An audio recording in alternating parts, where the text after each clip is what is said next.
All right, hey, good morning, folks. We're going to do some artwork today, so give me a second here for me to check my signal to make sure that we are coming through loud and clear. I'm going to do some really fast social media posts, and then we're going to get up and running here. So checking in on my volume here, mic check, and then we're going to get up and running here. So yeah, that sounds fantastic. Let's drop that down so that doesn't get in the way.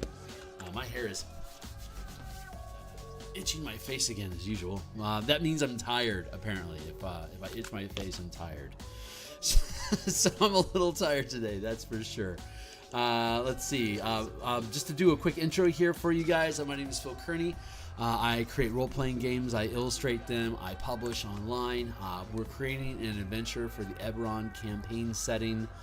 It's called Crystals on My Bar. You can see the book cover here. We created the book cover art here on stream back around episode 40, and we're currently on episode 548. We are getting very, very close to finishing all the illustrations for this adventure and publishing it, and we'll move on to the next book after that. So I create, illustrate, and publish content for right now D&D. We'll have an idea, we'll bash out some of the mechanics of it, we'll play test it, and if everything turns out well, we'll then write it up formally, maybe with a co-writer, hire an editor to make sure we wordsmith it good and structure it well, and then it gets passed back to me. I do page layouts, and once the page layouts are done, we start illustrating all the gaps in the pages that were laid out. So we're going to go through that whole process on Monday and Thursday night. Like tonight, we do game design. On Tuesdays and Friday lunches, we often do character options like the color mana system, or we're currently converting the Unearthed Arcana for Dark Sun into color mana and martial power systems, which will continue with the Druid of Preserver Circle tomorrow. Tonight, we're working on the Bastion campaign supplement, which we'll be illustrating once we're done with this Eberron adventure, and then Monday through Friday in the mornings when we do the actual illustrations. So I design a book, we play test it, we publish it, we do all the artwork for the book, then we publish it, then we grab another book and we process through that, and we just go one after the other until all the work is done. So let me just fix my screen here real fast. We'll get started. So if you think this stuff is cool, like, subscribe, hit the bell icon for notifications of when we're live in the future. Here's a bunch of books I've already created on the DMsGuild. They all have free previews. Be welcome to check them out. If you think they're cool and they add quality to your 5e experience, regardless of what iteration you use, consider picking it up to encourage similar behavior in the future. So get this out of the way. We're using Photoshop.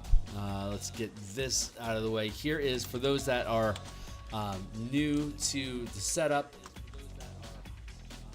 this is we're using a 16:9 screen. So oops, zoomed in too much.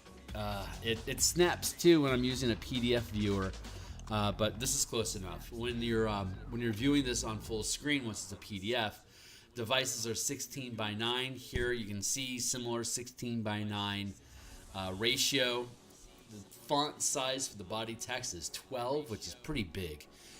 Each column is also 16:9 when you look at it vertically. So the full book, you can look at a page at a time horizontally, or if you wanted to zoom in, we don't have a zoom function here right now, but it would be roughly, if you were full screen, it would be, text would roughly be like that size, which would be amazingly easy for you to absorb the information. So that's the format that we're using throughout the book.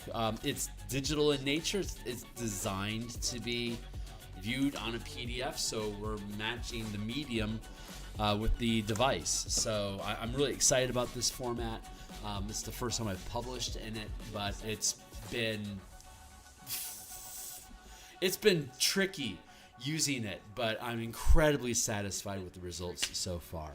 So we're going to keep at it. We're doing there's a teleportation circle that the Council of 12 plot hook is your characters. We talked about this in yesterday's episode as well. Your job is to get plane shifted into a dungeon with a bunch of teleportation crystals, find the teleportation circle, and then put the teleportation circles into their sockets on the circle to reactivate this, so that your employer can start teleporting people in, and then teleporting things out of the dungeon. So you're basically doing like a reverse heist. You're trying to implant these crystals without necessarily taking anything. You're being rewarded to drop these crystals in place and to hit a sending stone that says they're in place, so that they can activate the circle from their side, teleport in, and start doing what they do. Anything else that the characters get involved in along the way is the shenanigans made of adventure. So, but I'm really liking this format. Here we're just trying to illustrate that these little points on the circle is where the gems are inserted, and we made these gems the past 2 episodes. I really like how these have turned out. So I don't feel like there's much need for me to mess around with this at this point. I'm pretty happy with them as they sit. Yeah. So right now we're just depicting the diagram of showing how you insert the crystals into the circle, and then we need to patch up the... I'm going to go ahead and start patching this up here right now. Need to make a little north insignia. In case somebody cares, what order are we supposed to put these stones in? And it technically matters. You could potentially rearrange these stones in a different order, and it could become a different destination. But we didn't dive into that topic specifically. It's kind of inferred. Like, it's easy to make a logical leap. Like, if these are the positions that we want the stone, with this being at the north end of the circle, if I were to rearrange these stones in some other order, it implies that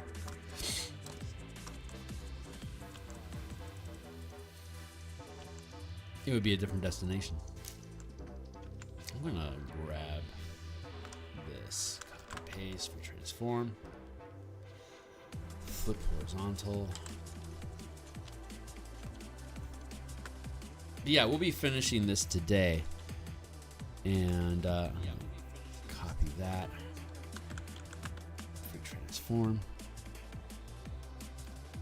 flip horizontal.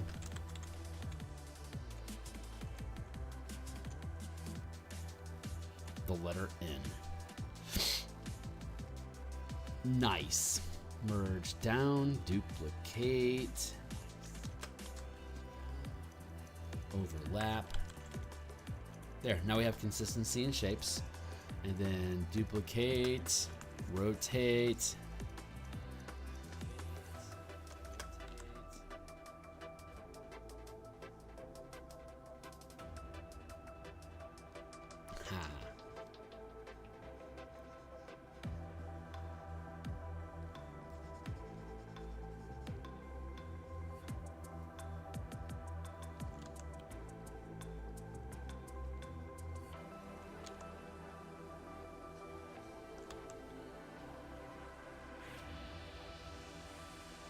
That out there.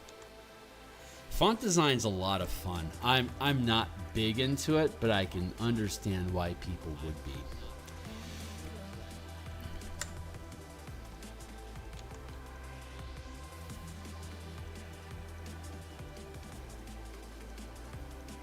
One of my friends from days of yore, Nif, she really enjoyed font design. During COVID, she got into doing coloring books and publishing them on eBay,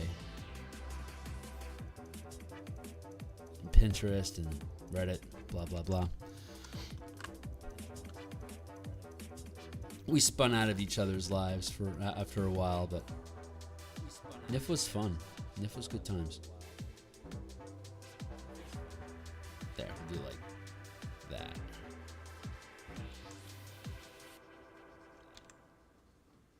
So Nif, if you're out there, gal, cheers to you.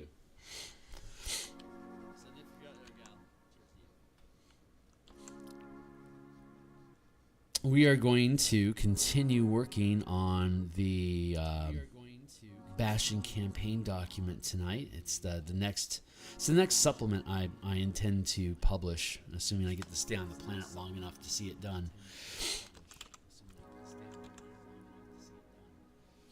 Yeah, Bastion campaigns is going to be super cool. I'm really loving that project. It's it updates or revises the Bastion mechanics that are in the DMG. I was already working on a comprehensive Dominion system back before Spelljammer published, like 2 years ago, 3 years ago at this point. 3 years ago at this point, we were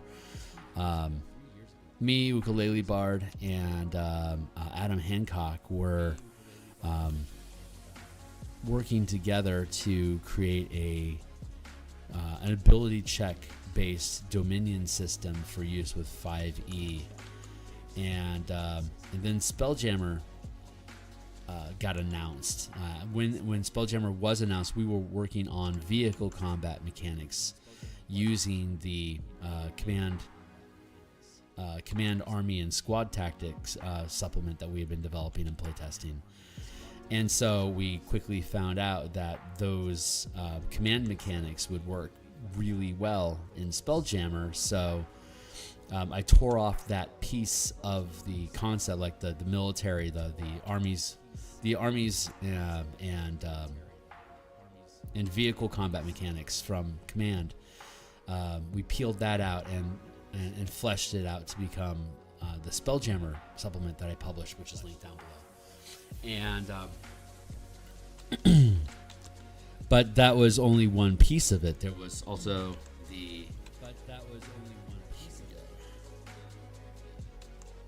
But there's also like guilds and kingdoms and like churches or any kind of organization you could think of. And so when the Bastion system got announced for Dungeons and Dragons 5th edition, it just naturally folded into what was being with what our command system was. So now we can go back and reverse engineer the guilds and kingdoms portion of that playtest document and convert it into the Bastion system. So that's what we are going to do this evening. Continue working on fleshing out that Dominion style of play for 5e, using the Bastion concept, but fleshing it out to have more mechanical consequences, like risk and rewards, and including like developing an army to attack other bastions or settlements and kingdoms. So it's coming along really nicely. So that's what we're going to be doing this evening.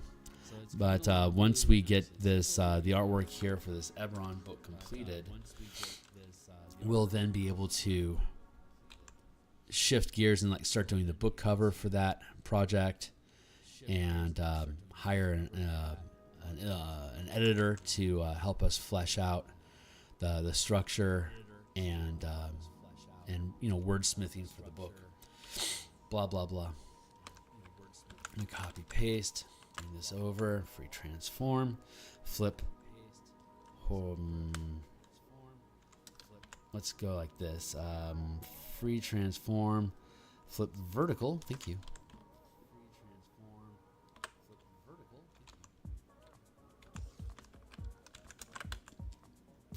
Transform, flip horizontal, period, merge.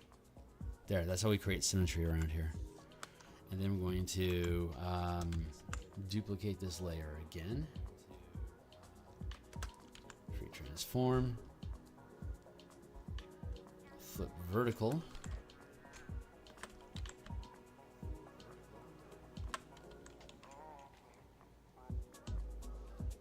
Merge down.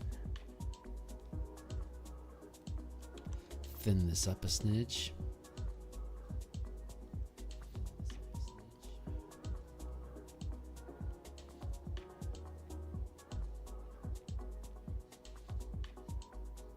I'm going to thin that down, and then we're going to flip. We're going to flip symmetry again. Duplicate the layer. Free transform. Flip horizontal. There you go.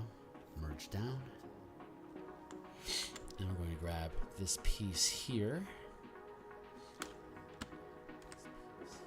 Copy, paste.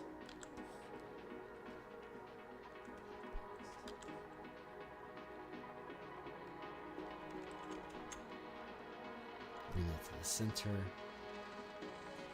Duplicate the layer. Free transform.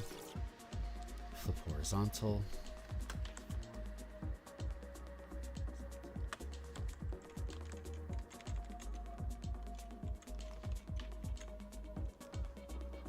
Merge down.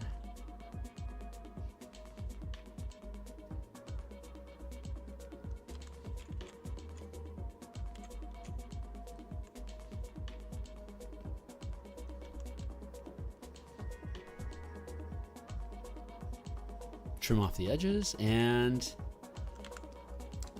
you got a decent little north arrow.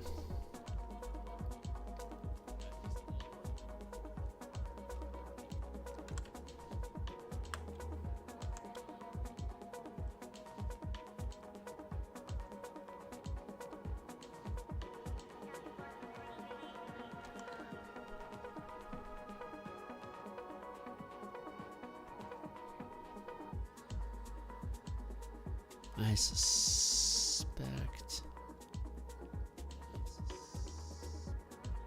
Yeah, I think that looks good. Too much.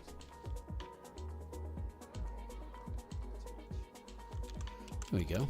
And then we'll cut this in half. Duplicate the layer. Free transform, flip horizontal.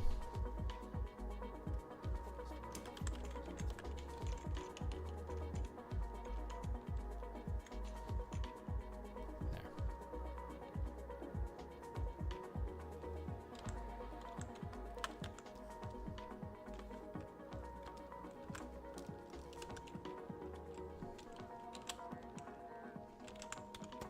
Compass.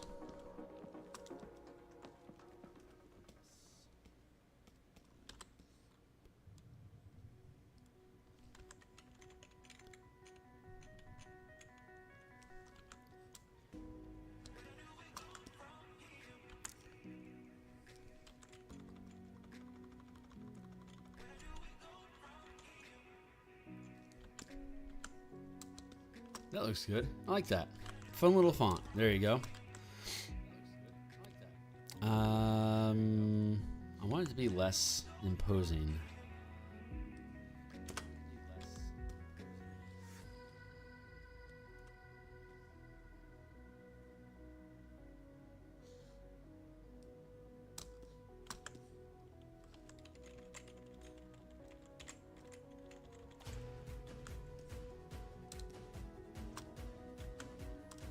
Oof. Okay. I feel compelled, so let's follow the compulsion.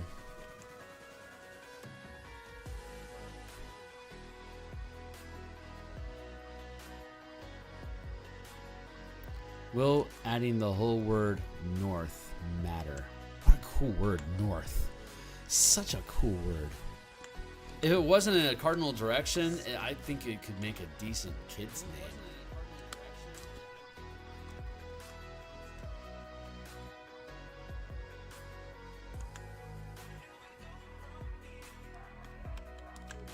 It's been, I'm in Seattle and it's been raining here. You would say naturally it's raining here, right? It's Seattle, of course it's raining. But no, it's, there we go.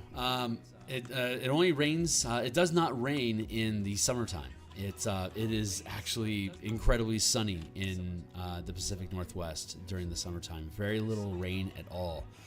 To my disparage, I did not know that. When I moved here, I thought it was always rainy all the time. That's what I wanted. Alas, it is not. But that's okay. I love it here anyway.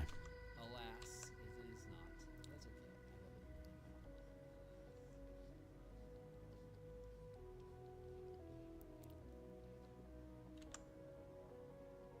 That's okay. Add a little weight over here. We're just making up a font as we go. North. Well, hey, Defected, how you doing? Here's how the teleportation crystals worked out. So we're currently making the little north font here, so you know which direction to put all the stones in. But I like how the rune stones turned out. think it looked pretty cool. Bien. Yeah, these turned out great. So I'm perfectly content with those. We're just doing some cleanup stuff. Like I need to do like a scale projection thing here for each of these stones, like that.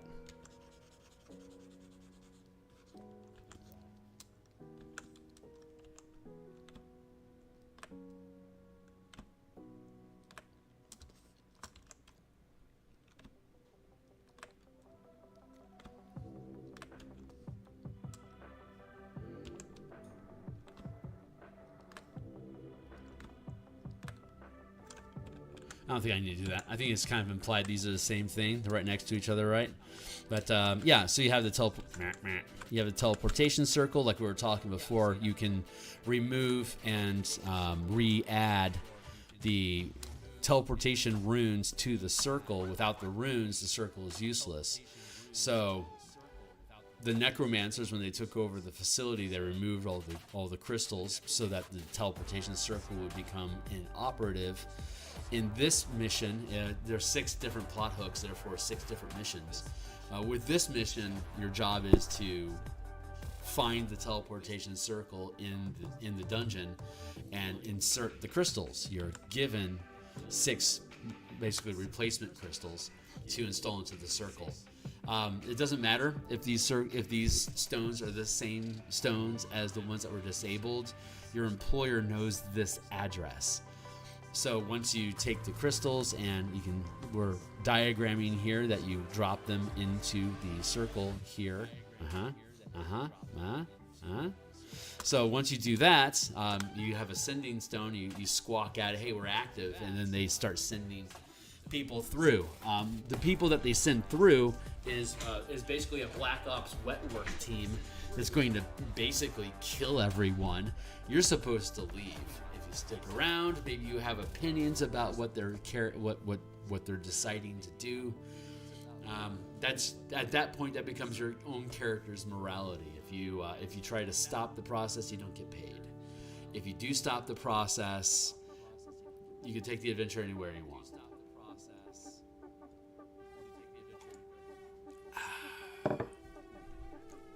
It's easy. Just throw a glow behind each stone and then a transparent cone. Yeah, absolutely. Yeah, super easy. Just like that. Yeah. Very, very easy. And, but yeah, we just got to make sure that we clean up the line work here, black this out, put the receding angles of the triangle that, so you can see the point of interception. That's not accurate, but that's the next thing we're going to work on. So I'm going to finish up the font, then we'll do the cones, and then we'll do the we can cut and paste, like we can duplicate this. So I only have to do this once, and we can just slide down and do it again. But the color we use for the cone will be the same color that we use for the arrow. So I'm thinking like a similar, like, radiant blue sort of effect here will probably be a good, probably something darker, maybe like the darker color to make it stand out. But yeah, should be pretty easy. This is going to be the last day I'm going to work on this, and then it looks like I won't have time to really start on another illustration after this today. So tomorrow when we come back, we're going to. There's 6 plot hooks. One is the default, where you're deputized, and the other 5 are just completely optional that the DM can use to make this adventure easier to interact, intertwine with your current campaign, or to set up different one-shot adventure opportunities if you wanted. Cut that free. You know what? I'm going to undo that. I'm going to cut all of this free. There.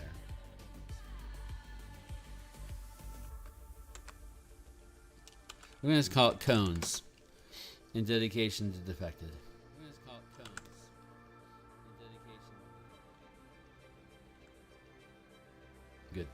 Very good, very good, very good. Very, very, very, very good.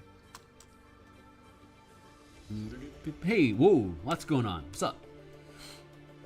Creative font actually one of the most difficult things. Yeah, fonts are crazy difficult. Like actually making a font type that is usable in documents. Oh yeah, well done, man. Like with what is that? A bitmap or whatever that you use. So many typos. We approve this gaming convention. Yeah, it's. Yeah. We're figuring it out. That's what we do. That's how we get paid the big bucks in the RPG industry.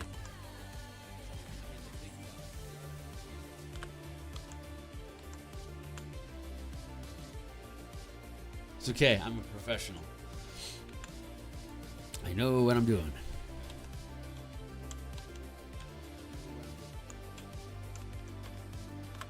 Meh.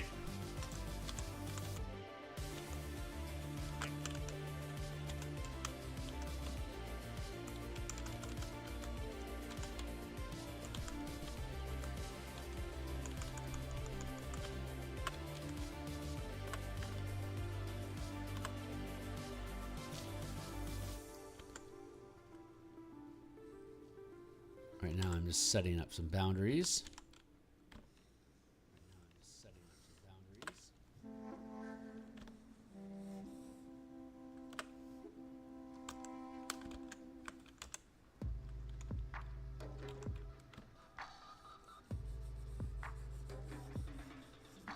Yeah, that's good.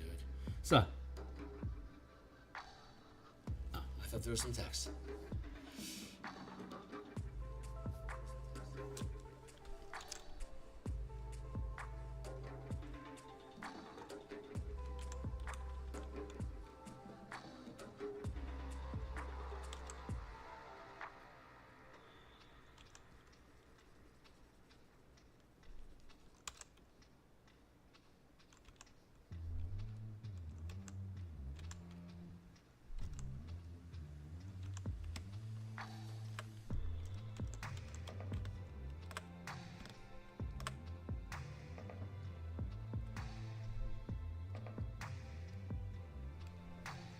Looks pretty good.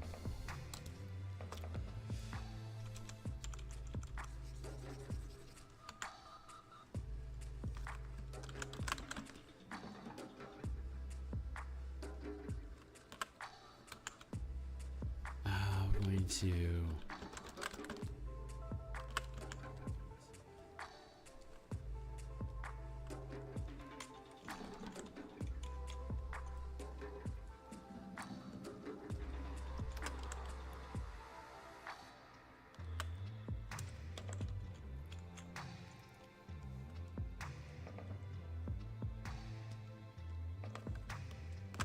merge these down.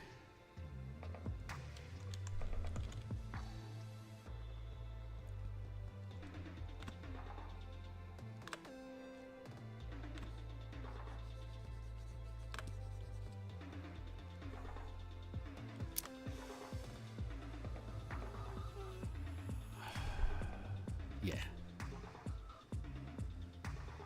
Let's see. Yeah, I want to get rid of this. This is the way.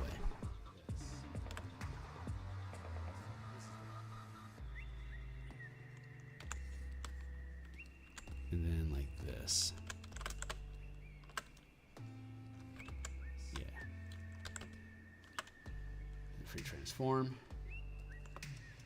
Duplicate the layer. Free transform. Flip vertical. Down.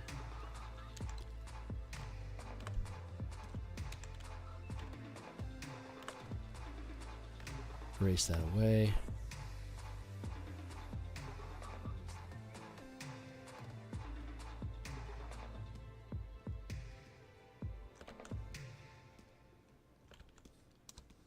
This could be a little bit thinner. Just gonna merge these down.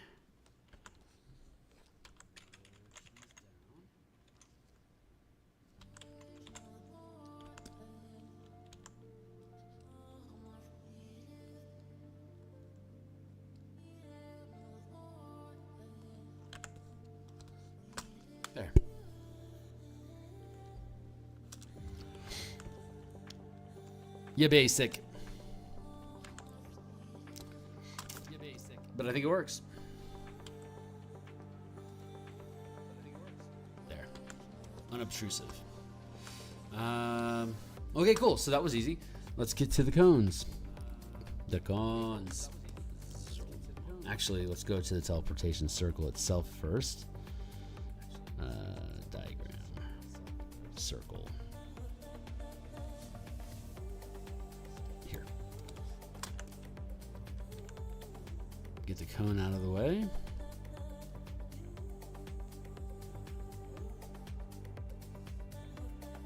Cones between circles, am I right?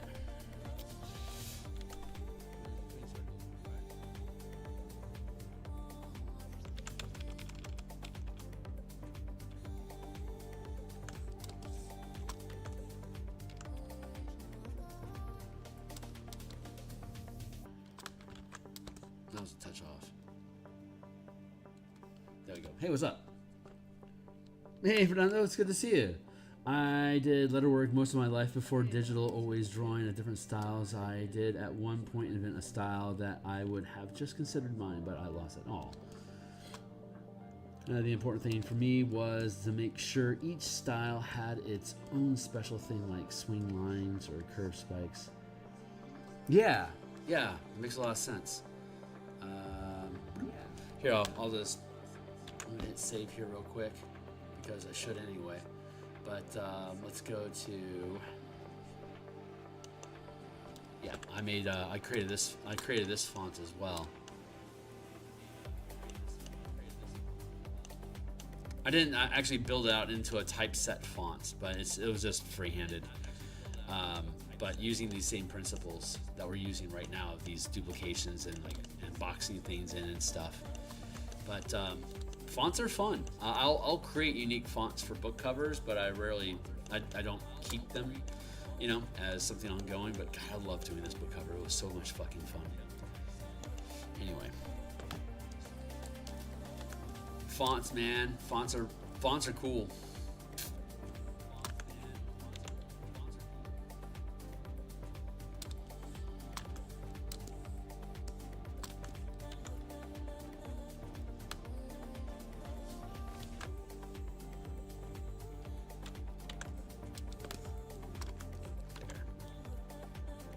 That's a little off.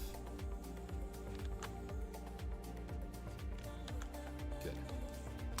Okay, cool. So we got our little dot. Those are a lot more. Those are a lot easier to read now. That whatever that gray tone was that I used, whatever color that was, it was a little difficult to see it at scale.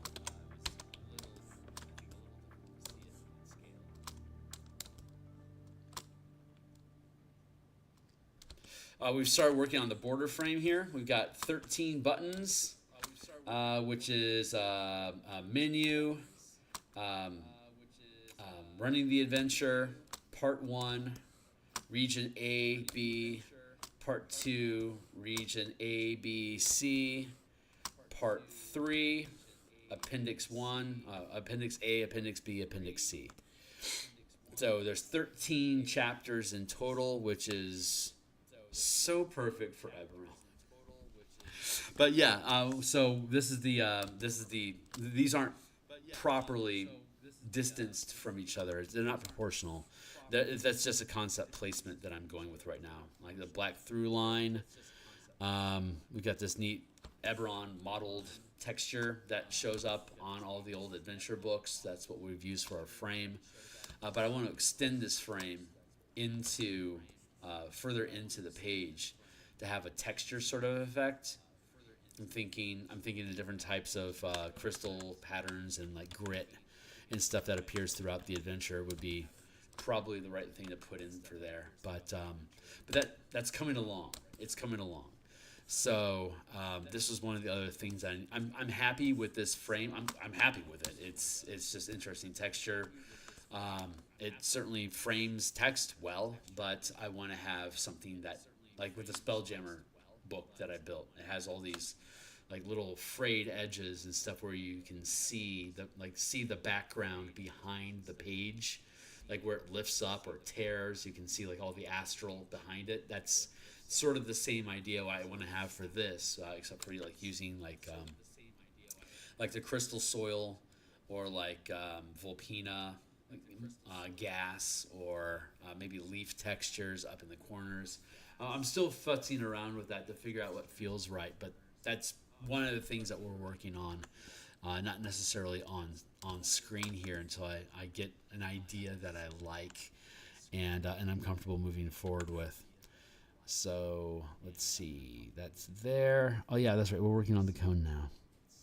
So let's work on cones.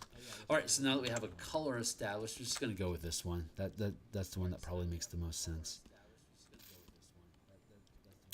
And I'm going to add a new layer so I can delete this one. Maybe we do something classic and simple. We'll just go with a square. And then we'll free transform and rotate it.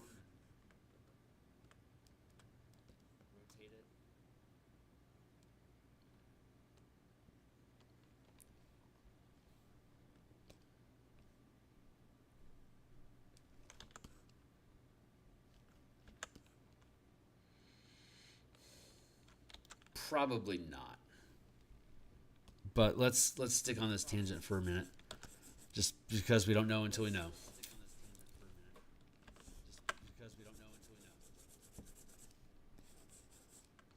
If I were to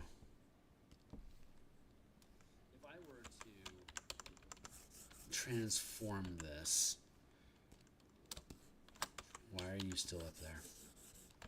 Free transform. What is going on?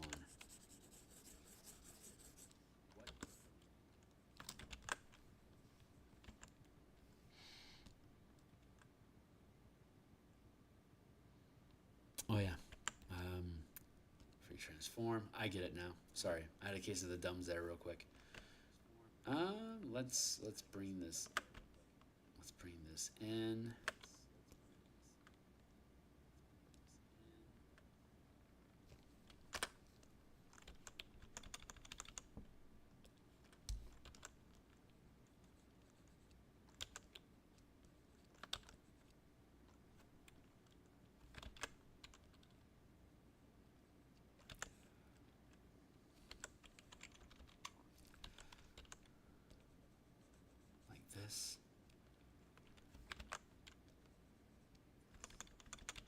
I know, square peg, round hole.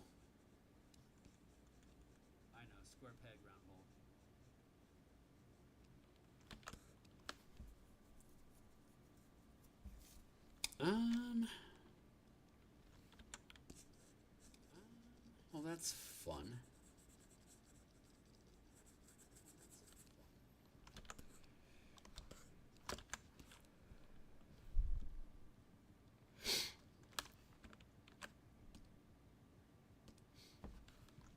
Maybe something like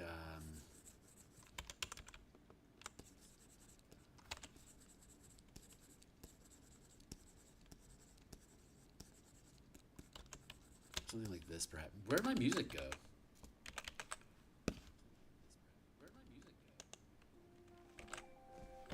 Thank you.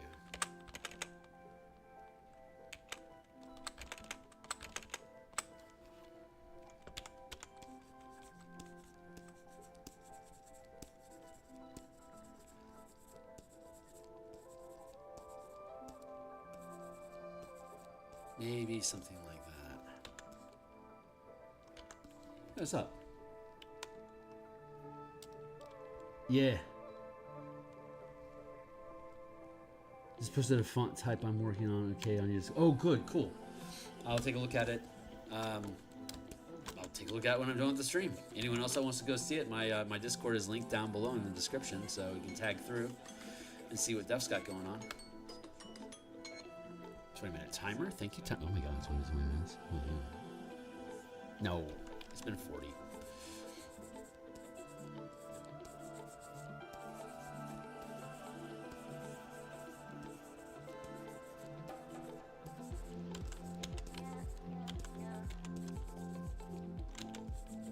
You know, I think this isn't so bad.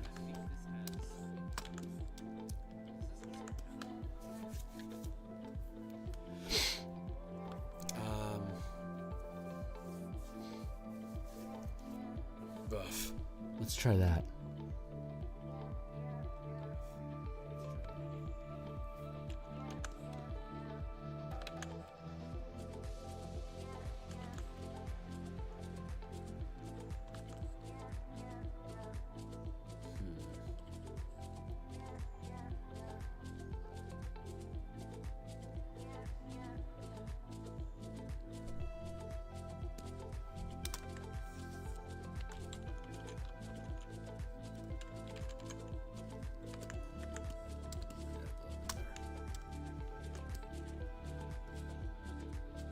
I think it gets the point across.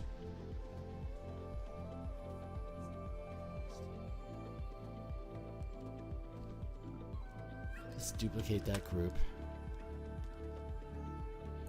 Let's merge it down. Let's apply the layer mask.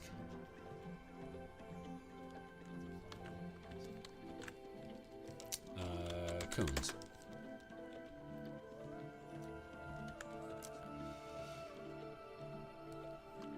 Duplicate that layer. Free transform.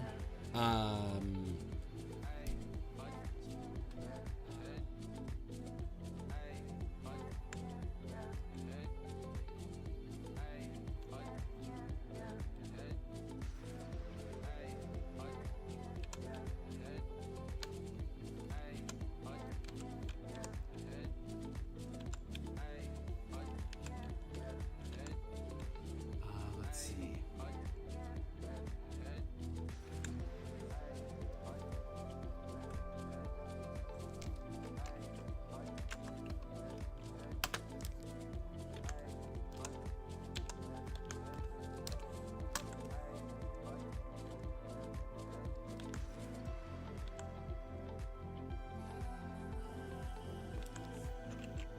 Ooh, I think this is gonna work.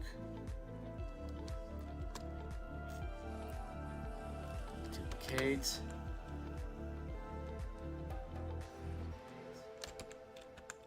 Free transform. Flip horizontal.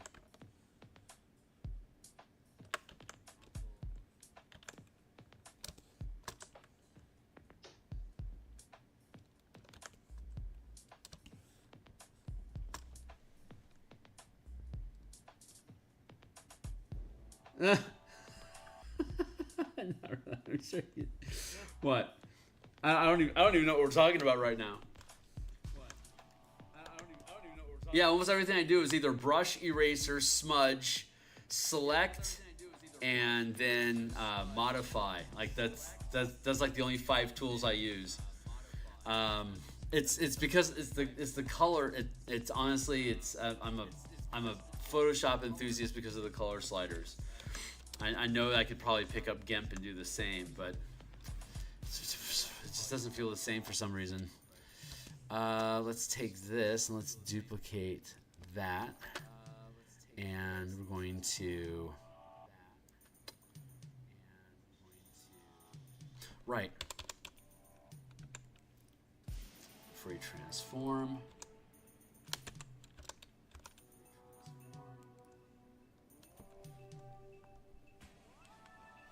I'll rotate this 60 degrees again.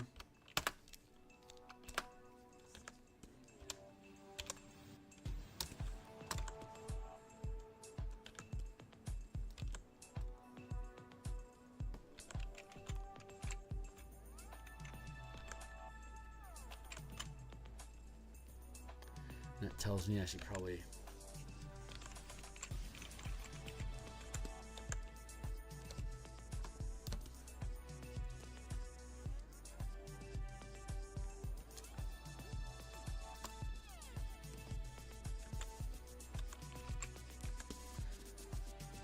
Where are we at? Here, there. Duplicate this layer. Transform. Flip horizontal.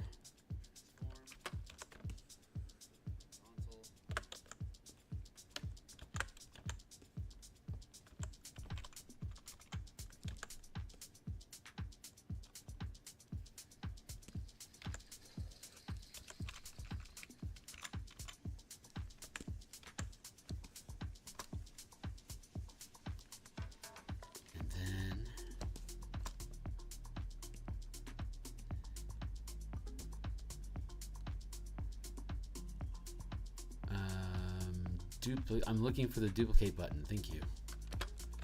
Free transform. Flip vertical.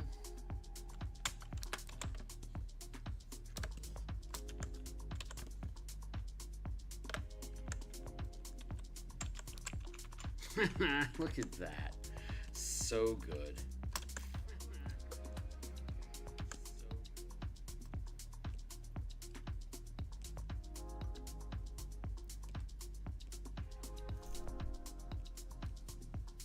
Take it down to 75%. There.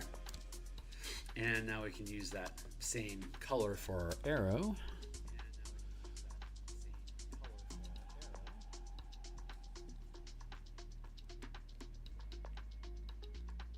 Go up here to the schematics.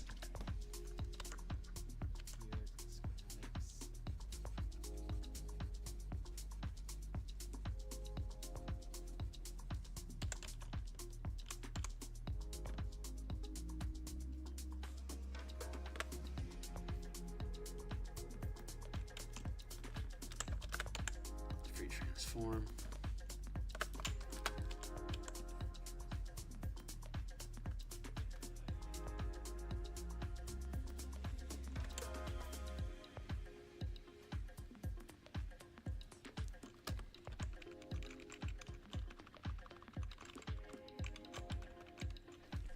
Oh, wait, I'm doing this wrong.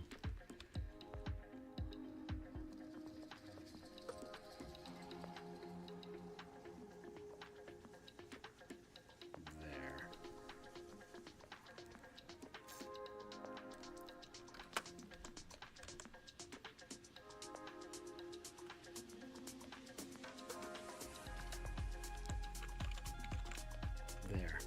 And then duplicate again.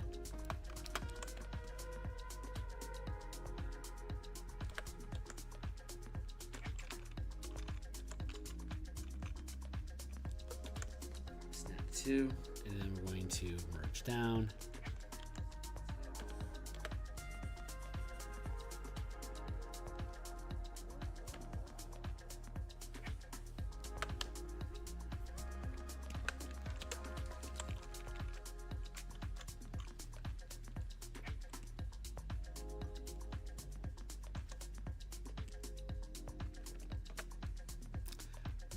Merge.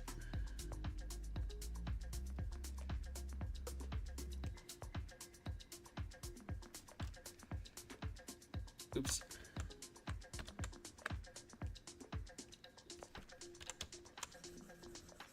Thank you.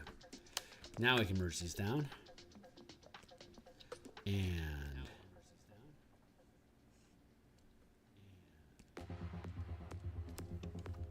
get rid of that.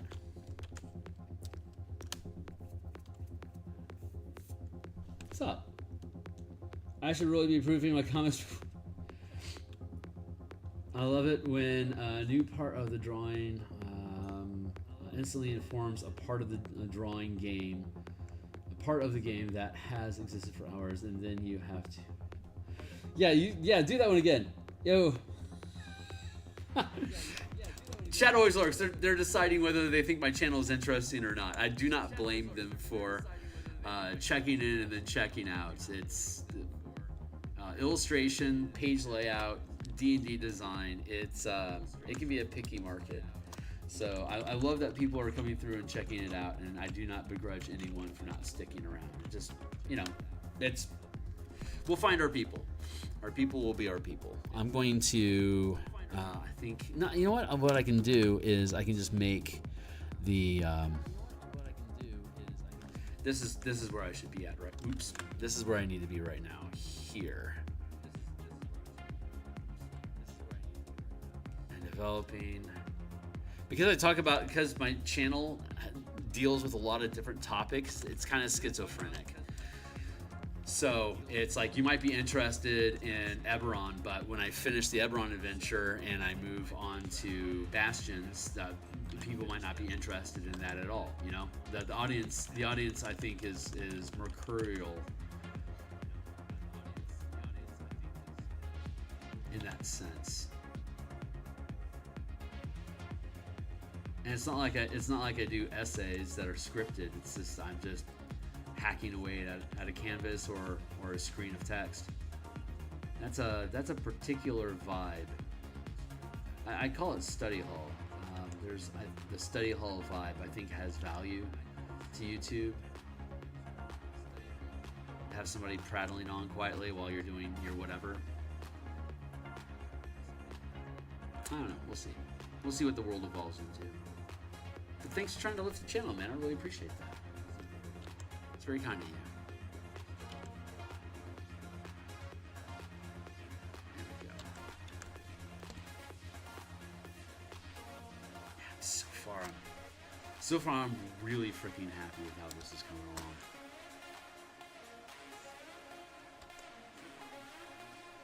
The whole thing, the whole adventure is folding together. Getting the stat blocks to fit in a single column, that was a small fucking miracle.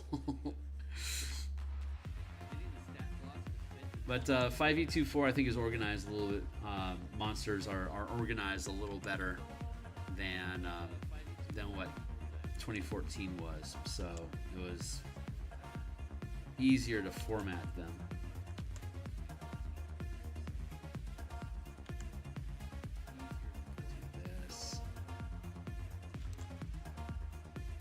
Delicate.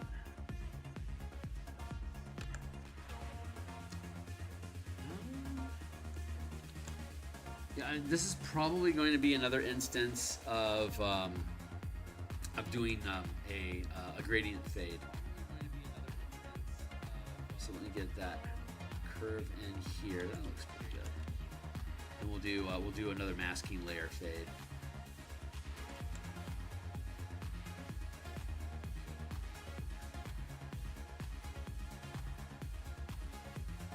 I could probably take a circle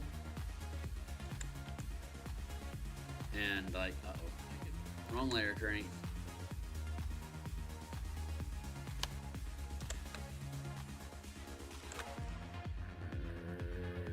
Down. Good. Like do like a huge circle and then squash it down to perspective. But I think this is going to serve purposes. I don't need to get that crazy. It's just a diagram. I don't have to be technical, like technically perfect proportion and stuff. It's just I don't think it's necessary. So I'm just going to do it this way. We're just going to make basically a little slice of the circle, and then we're going to use a layer mask to fade out the edges like this.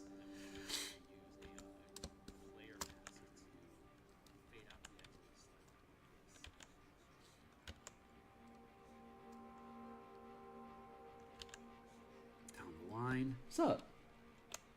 It's just a diagram though. So yeah, you could take two circles and try. Yeah, exactly.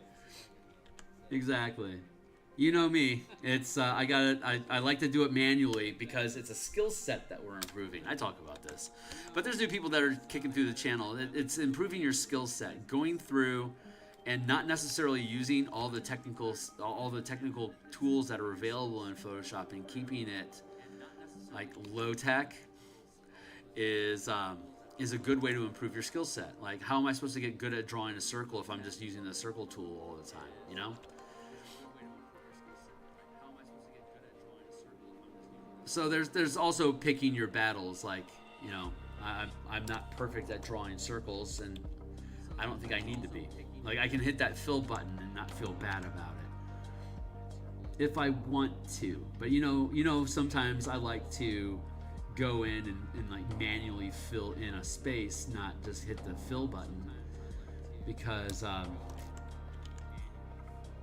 sometimes, a lot of times when I'm grinding through and going low tech and not using tools, it's because I'm contemplating what I'm illustrating. Like if I don't have an idea fully fleshed out, I'll do something really mundane or like really lo-fi, I guess. I'm struggling on the word.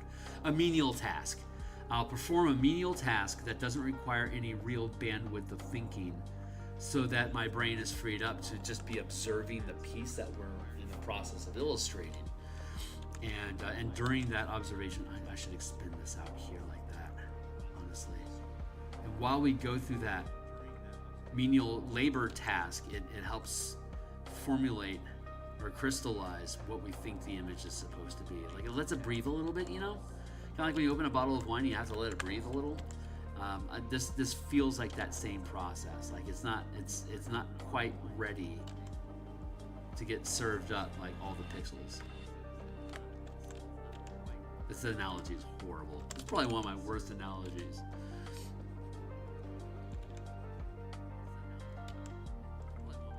But you know, we're just trying to vibe anyway.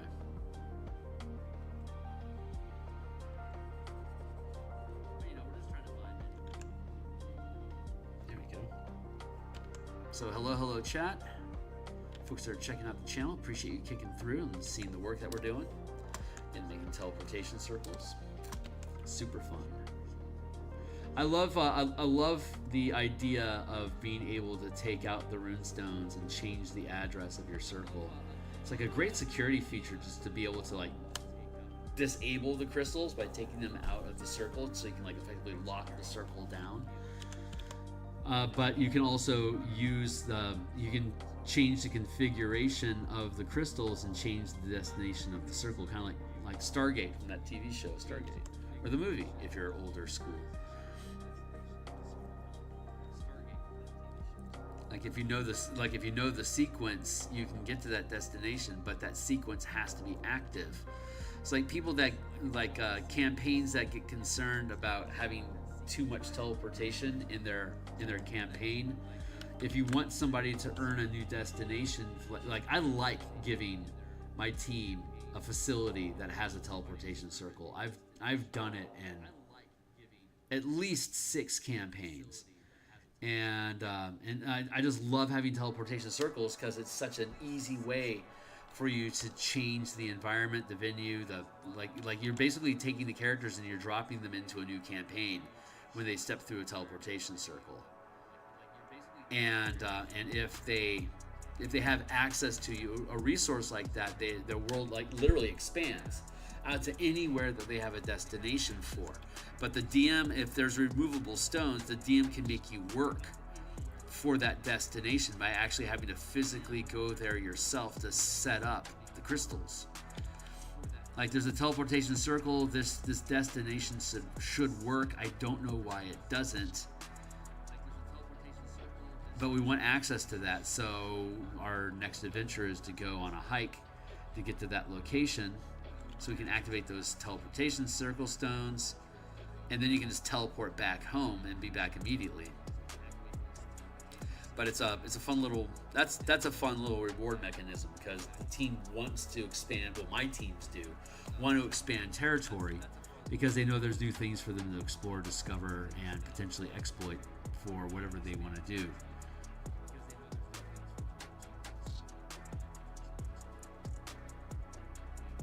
So programmable teleportation circles is such a great way to be able to express that.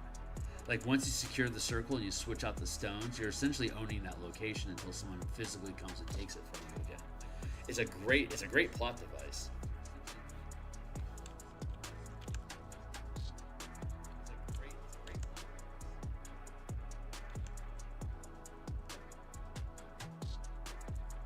Smoothing that circle out.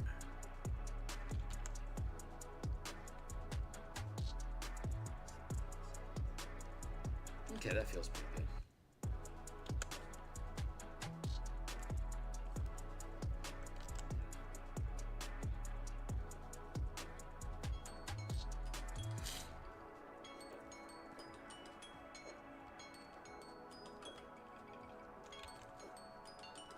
Hey, timely timer, keeping track of my time. What time is it? It is it's 7:34, so we've got 20 minutes left for today's session. And it's Thursday, so that means we're going to be back online later on tonight to continue work on the Bastion campaign system. We've been fleshing out the details for armies and sieges and sabotage of bastions. I am looking forward to picking that up again and continue with it. That'll be in about, probably in about 10 hours we'll be online doing that. And with God's grace, we'll have maybe 3 hours 2 or 3 hours, maybe. We'll see. We'll see how far through the process we get.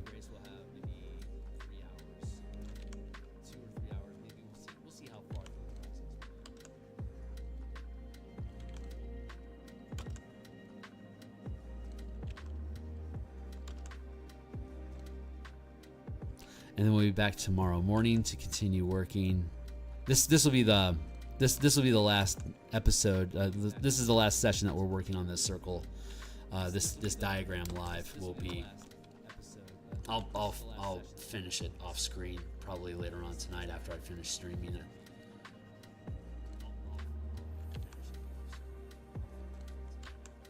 This is inconsequential because it's going to be hidden, but you know, the completionist in me.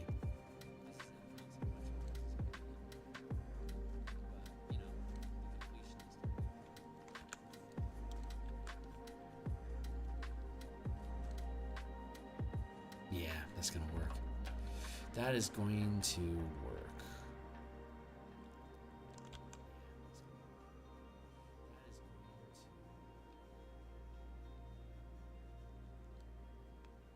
There, like that. What's going on? Any bets that the Muse takes over and forces Phil to make it perfect? He DMs Storm King's Thunder and was going to give my party an airship. And giving my party an airship was a motherfucker. I don't know if I'd like having the ability to teleport anywhere, much less multiple places. You know, I guess it just depends. If your team likes to run off half-cocked into a random direction, I've done a lot of work getting my team to respect narrative beats with me and not just pick a random direction to fly off into, like, the quote-unquote find adventure. Like, the campaign has to be focused if you're going to give them a lot of tools like that, you know? This is a designated hex crawl region. You can explore this as much as you want, regardless of what vehicle you give them. Like, this is a hex crawl region. Go ahead and explore this. But if they step out of that, I like to gamify it a lot, and like give them context about like what's the structure of this. Like, yeah, that's a corridor you can go down, but do me the favor and don't, because I'm still fleshing out some of the details down that direction. Pick a different direction today. I have no qualms about doing that, because I'm the one that has the homework. I'm the one that has to get shit done. So it's like, I don't want you to go that way right now. Like, so respect my request, because there's nothing for me to narrate down there right now. So in that sense, I have a ruined narrative, you know. But immersion and character and story development is my lowest priority in the game. Most of the way that I like to run adventures is like mostly exploration based, heavy exploration, moderate combat, and minimal character development. Any plot in the story, I like to either be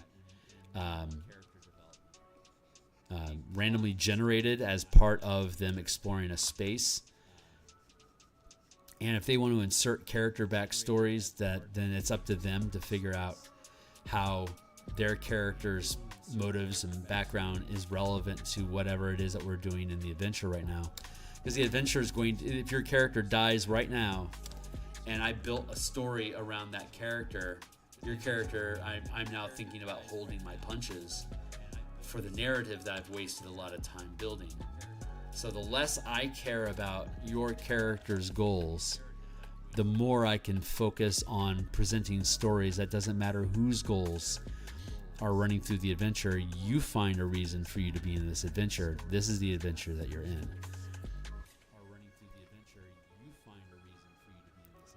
Again, it's the DM is the only one that has homework. But a full player is going to get their character killed. I can't afford to spend 6 hours of my time on your dad issues if you're just going to run into a room full of kobolds and get yourself stabbed to death. I wonder if people like having extensive backstories presented to their DM because they feel like it's going to protect their character from getting killed quicker. I just want to kill you if you come with a giant plot.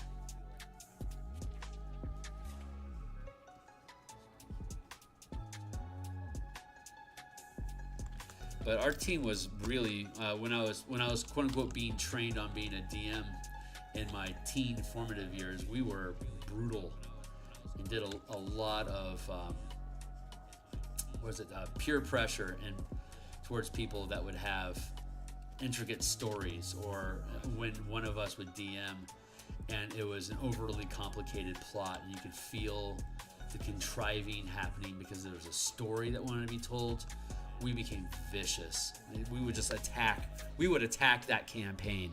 We would do everything we can to subvert it and to undermine it and to derail it, because like once you smell plot armor, like this DM wants this story beat to happen, or they want this encounter to be difficult, regardless of how well we've prepared for it in game and have strategized about how to do it. For some reason, DM just decides it's just not working out. It's because they've got a preconceived notion of how the thing is supposed to end. And God, our team had such a visceral reaction to that. Just immediately would just like go anarchy. It's like as soon as we feel like this town is being protected for some reason, let's burn it down and see how the DM deals with it. We ditched an entire Dark Sun campaign and decided to make a golf course in an oasis that we had found. We ditched an entire because we smelled plot armor. So we had my crucible of becoming a DM and a player worth having at the table was forged from. I think I'm mixing metaphors, but that came from this overdeveloped sense of freedom. And ironically, as a DM, like I want to respect that freedom. It's like, look, I'm just going to level with you. I'm not ready for you guys to do X, Y, or Z, but I have A, B, and C prepared because that's what you said you were going to do. So I'm going to keep you to it. So I'm really adamant about making sure I know what the team's objectives are next session. Like when they're in a mega dungeon, like the playtesting that we're doing for Martial Powers, it's a closed environment. And generally, if I don't want someone to go somewhere, I can just wall it off. I have an earthquake system that's built into the current campaign, where every time they go back to gain a level, there's a chance that there's an earthquake at the dungeon that'll either open up or close off different regions of the dungeon. So if I close off a space, they know they can't go that way right now. If I open up a space, they know this is someplace that they can explore right now. So I've been going through this process of opening over the course of the past few months that we've been, like 6 months that we've been running it. There's been multiple locations that have opened and closed off to them. More opening than closing. And that's a way to easily control. It also makes the environment dynamic. So it's interesting to explore because you don't know what's going to open up someplace. And I'm just about... That feels pretty good.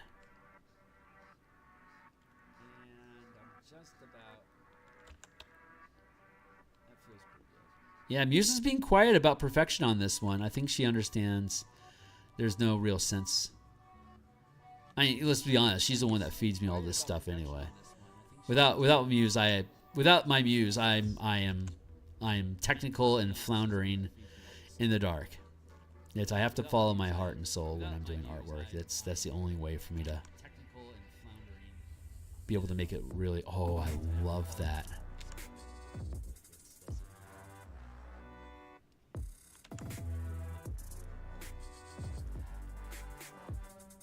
Sorry, I'm really geeking out right now that this negative shape here is an arrow. But only because I'm stopping there. Like I could easily project that there would be like, you know, an arrow like that. It's just a cool little shape. It's a rhyme without a reason, really.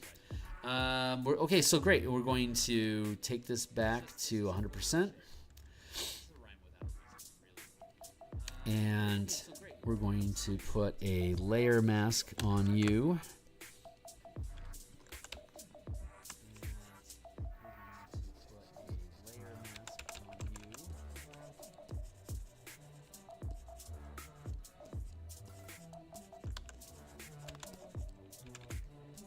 We're going to do like this.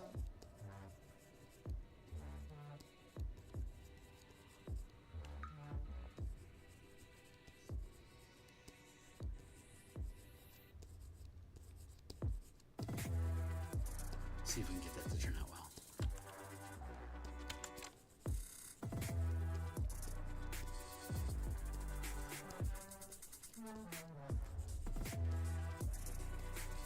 There we go.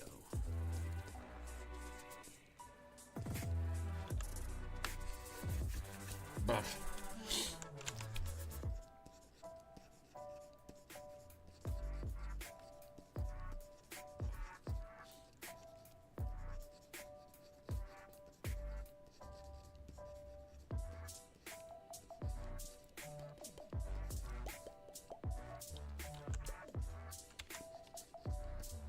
There, like that.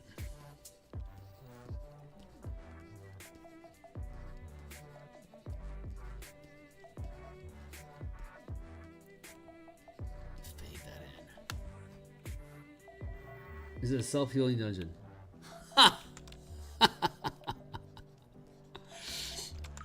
Nope, not this one. The Tarrasque dungeon was though. That was fun. We did a Dark Sun campaign, where it was what was it salted? I forget the campaign theme, but it's basically you fell a Tarrasque, and then build a community around the fallen Tarrasque to harvest materials from it while it's still alive. Because the Tarrasque can regenerate itself so quickly that you have to constantly kill it over and over again to keep it down while you're harvesting things from its body while it's still alive.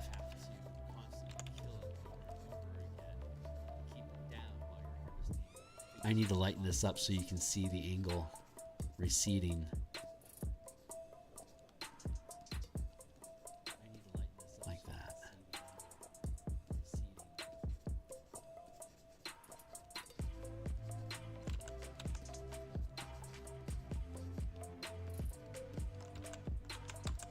I need to make. I need to keep this out of the crystal's space, so I need this fade. There we go. That should be sufficient.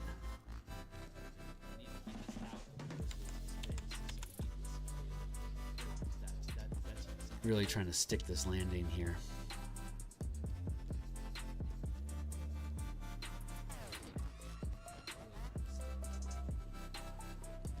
Change the tool, Kearney.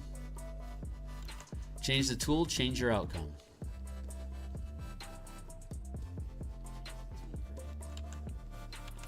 Change the tool, change your outcome.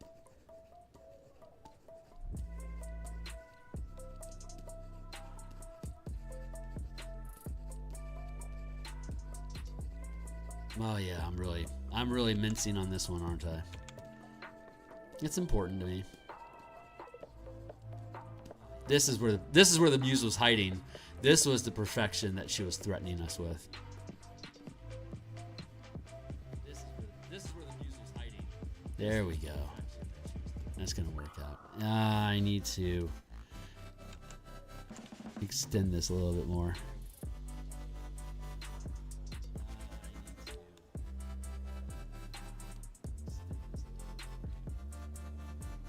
There.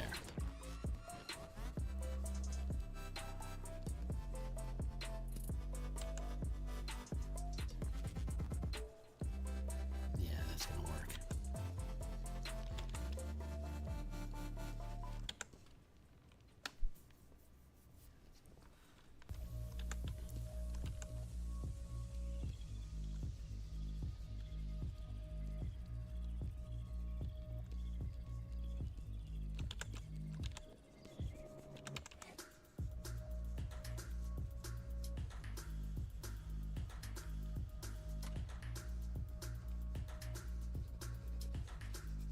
up? Can I suggest moving the whole diagram 1 or 2 millimeters to the left? Yeah, I think you're right. I think we'll have the space. We'll once we get it properly built, we'll be able to nudge it around. But yeah, you're absolutely right. It's crowding. It's crowding in a snidge on the right hand side. Good call. But Def, you do really good work yourself. You know what the hell's going on.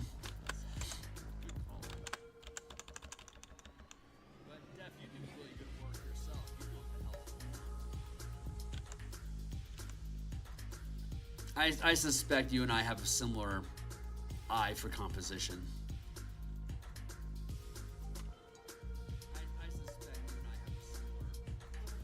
Ooh, there's seagulls out today.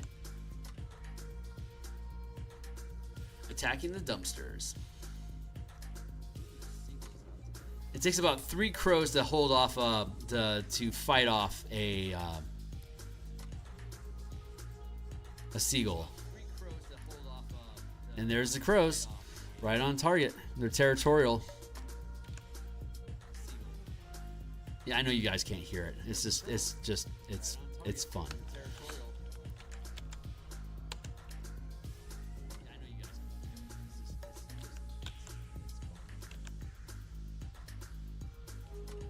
Get that curve around there like that.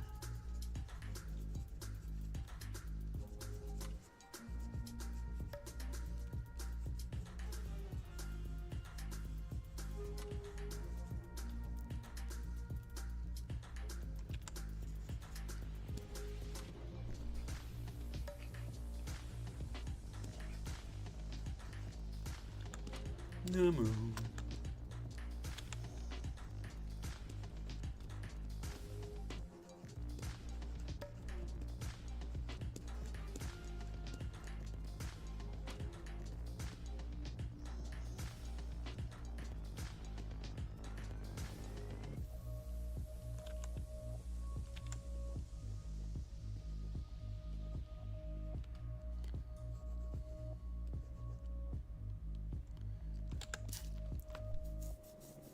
Yeah, I think the whole assembly can shift over.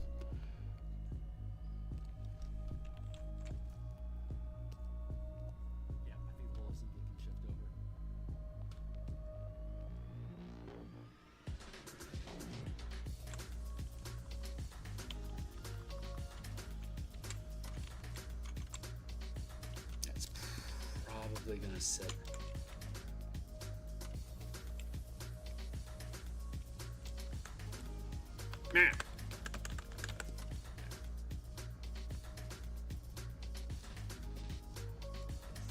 Almost there. I just gotta. She's really just futzing over this corner bit here.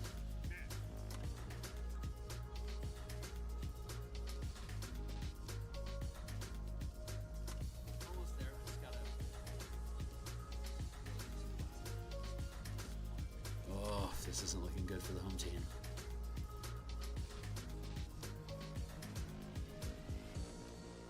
Okay, well, I mean, while we're at it, we should probably...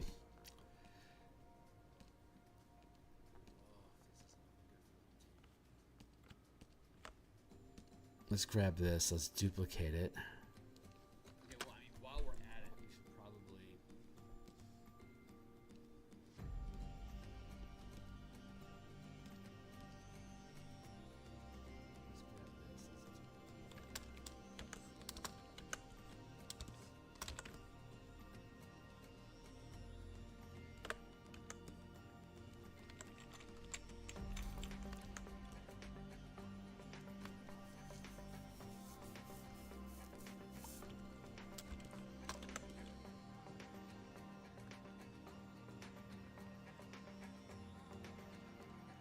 So I could probably trim. Oh shit! That's my timer.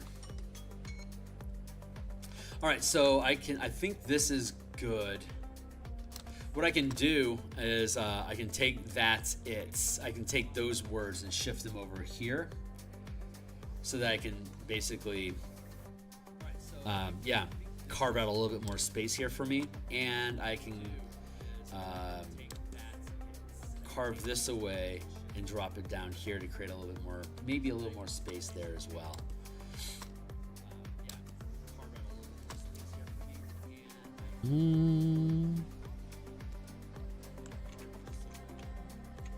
Drop it down a smidge. Yeah, okay, so other than me futzing around with this corner bit, this is essentially what we're doing.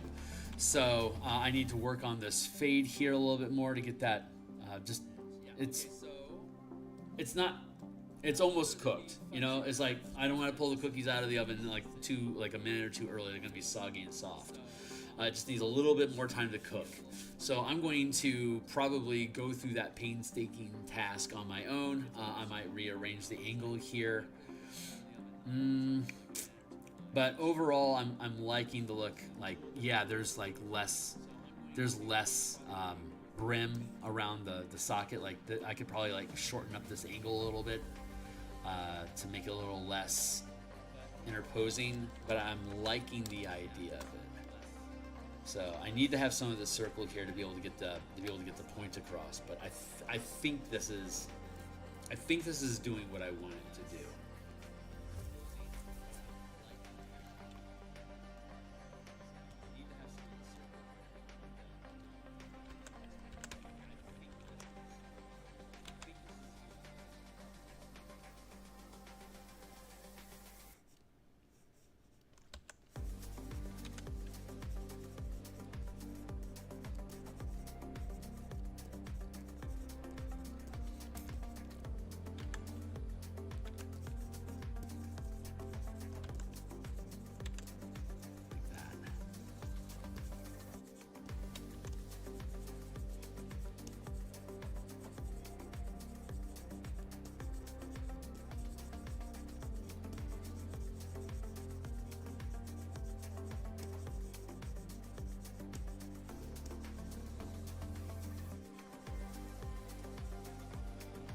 There. Yeah, I need to change this. This feels more wrong the more it sits here, so I'm gonna have to fix that. But I like what this is doing. This is accomplishing what I hoped it would.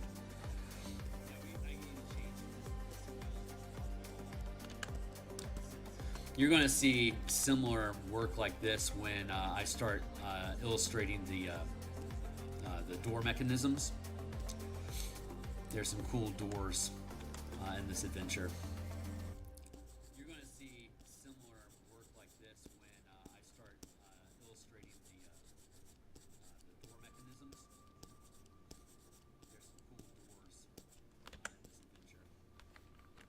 I like that. Okay, I'm going to hit save there. I got to bounce out of here to go to my day job. Yeah, no kidding, you won't. Thanks, Dev. I really appreciate that. Hey, Fox, it's good to see you. Yeah, this is turning out great. I fucking love this. I love how these stones turned out. I think they look great. They certainly did what I want. Even the little north font thing, I think that's pretty cool. Circle's fine. I just gotta clean up the perspective here. I might end up just doing a massive circle and pressing it down to get it right. We'll see if the muse lets me do that, or we'll see what the muse insists that I do. Maybe I should have this curve downward like this instead of upward like I have it right now. I'm gonna mess around with it, but everything's like, you can see what this should be. It's just a matter of getting the angles right and the proportion correct for the magic circle close up. But otherwise, this is exactly what I want it to be. I'm super thrilled with this. So I'm gonna work on this offline, and when we come back tomorrow, we're going to work on. We'll start a completely new page, and once I have this done, I'll post it. So I'm gonna work on this offline. Drop that down a smidge. Yeah, I really like that. All right, I gotta go. I'm going to be back tonight in about 10 hours. We'll be back on working on the bashing campaign. We're working on armies, sabotage, and armies, siege, and sabotage right now, and that's the last major mechanical component that I need to iron out all the details on to make it smooth.